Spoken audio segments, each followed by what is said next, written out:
Hey guys, PURPLEXEDQT here. Welcome to my channel.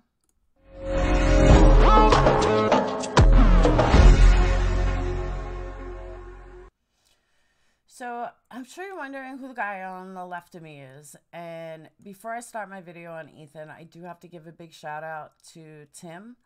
Tim is one of my very first Patreons who started up in January. Today I found out that his wife has stage 4 Ewing sarcoma cancer. Now, when I looked it up about Ewing sarcoma cancer, I found out that in kids it has a 70% survival rate if it hasn't spread through the body. If it has spread through the body, then the chances are like 40%. In teenagers 15 to 19, if it hasn't spread through the body, their survival rate is 40%. Tim's wife is not under the age of 19. And I got a letter today stating that they found out in November. They actually found out in December. But before that, she, just had regular fatigue like any other working mom. So we know she has kids. We know they have kids. I believe they're in their 30s. Tim told me that they discovered that it's already covering most of her bones as well as her kidneys and lungs. In December, they started chemotherapy and things were going okay. Recently, they had to ramp up her treatment because his cancer is unbelievably spreading. His wife is now on the most aggressive chemotherapy plan. This is when I cry. And the hospital that specializes in it is 2 hours away from them. So the travel alone is exhausting. Sometimes they have to spend a couple of weeks there at a time. So, I mean, he told me this and I was like hysterical crying. I am sure I'm not the only one crying when I heard this.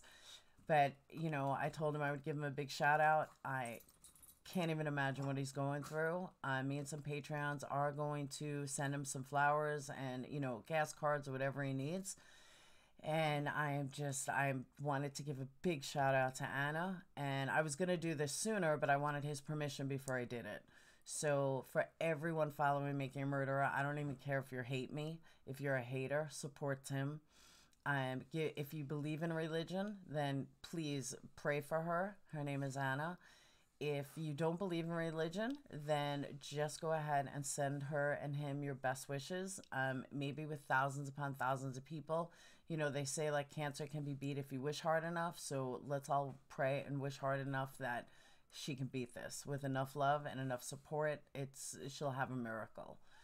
So I just wanted to state that. And if anybody, I don't have an address yet to send them anything, but if anybody wants to support them, give them, flowers, send a card, anything, let me know and I will let him know. And I'll, give you a hospital address or something so we can get that to him, okay? Because I can't even imagine how hard it is.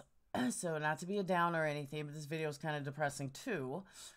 So on the upside, on the flip side, on a happy note, I do also have to give a big shout out to Majestically Mandy and Life Rewinded, 2 YouTubers who made fantastic videos in honor of, or not in honor, but basically in support of me for the asshole dad with a phone and all the nonsense when he incited a riot and everything else.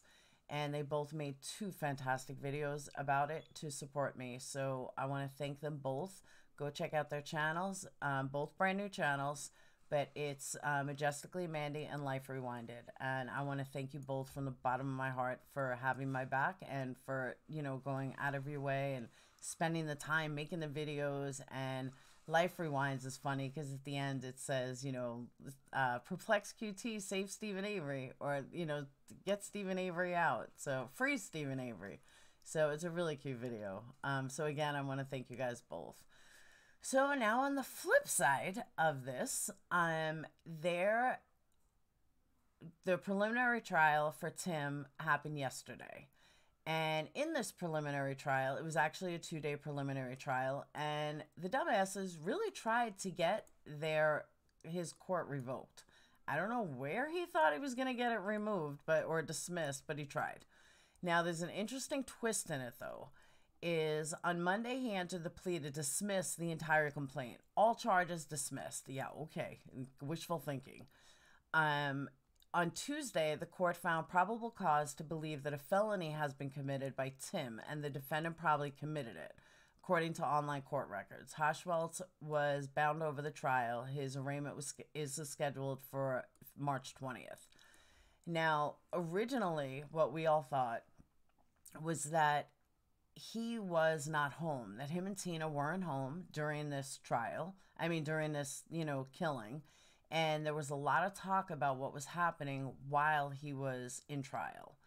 Not in trial. Why do I keep saying in trial? That when him and Tina were away, him and his wife were away, that the 14-year-old is the one that killed them, by, doing a punishment because they wouldn't read Bible books and they wouldn't do Bible study.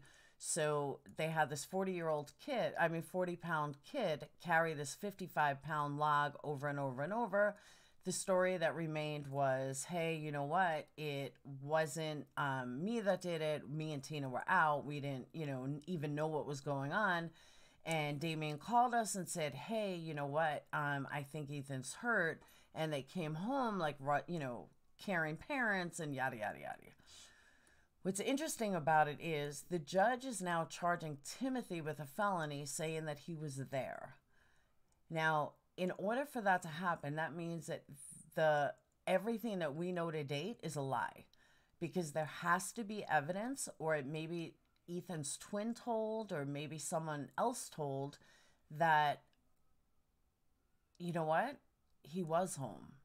So this is going to be a really, really interesting trial to play out, because if he was home, Tina was home as well.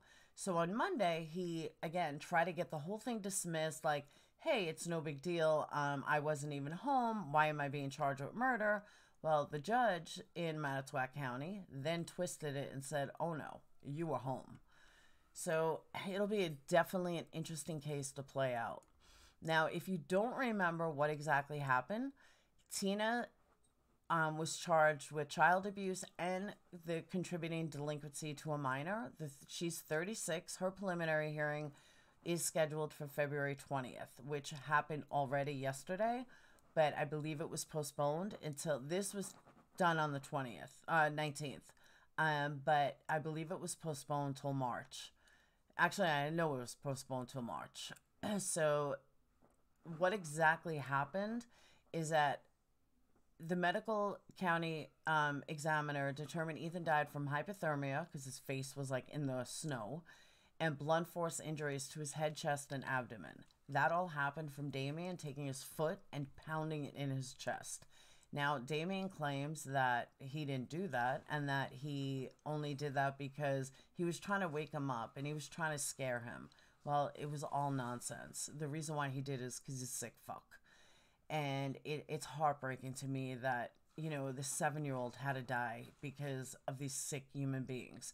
But the worst part about it is the state is the one that put them with these parents.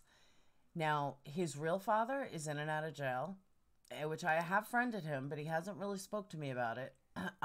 His mom is now in jail. So, I mean, they're not exactly upstanding citizens. So it's hard to say, what would have happened if he stayed at the home, because in all fairness, like CPS was called like 40 times or something when he was in the home with the mom while dad was in jail. So it's hard to say if they would have been better off at home or not. Like, there was a lot of talk that the girls were abused, sexually molested, and everything. So again, it's really hard to say if he would have been better off at home or not. But the state placed him with these people. And according to the criminal complaint, Damien, the 14-year-old, says that things, got really bad when he moved in the house. And once all the kids were there, it was like a torture chamber. So this 14-year-old was aggressively taking abuse. I mean, it looked like he was having fun doing it on these poor kids. And these poor kids are devastated for life. And Ethan's twin brother, Anthony, lost his twin. I think they were identical, actually. So the whole case is just absolutely heart-wrenching. And it should be very interesting. I mean, we'll know where it goes. So I am going to do a live about this tonight at around 8:30. I got to pick up my daughter at 7:30. Well, I figure like 9 o'clock because I got to pick up my daughter at 7:30. By the time I get home, feed the kids dinner. So figure 9 o'clock I'll do a live about this.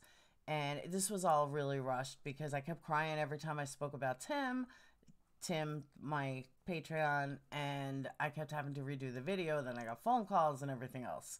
So I'm going to get more into detail of this later.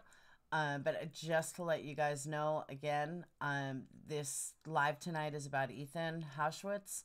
I have a couple of videos out on him already, and it's just absolutely heart-wrenching to me that this poor kid lost his life. And, you know, sadly, too, which is a good, like, focus to talk about later, they're both trying to blame the 14-year-old. Like, neither one wants to take responsibility. Tina is just throwing her son right under the bus, this 14-year-old. I'm sorry, but if it was my kid, I'd take that hit. Even if I wasn't home, even if I wasn't involved, I would spend the rest of my life in jail to save one of my children. Now, if my child was totally sick and really killed a child while I was away, no, I don't think I'd take the blame. But if I'm going to jail anyway, I would make sure that he got psychiatric help or something. So there's so much more to this story that we don't know yet, and it's definitely going to be interesting. All right, so I will see you guys at 9 o'clock tonight, Central Time. That is 2 hours away. And I hope you guys have a great night. Again, another shout out to Tim and another thank you to Life Rewinded and Majestically Mandy. And again, go check out their channels. And I will see you guys at 9 o'clock. Peace out.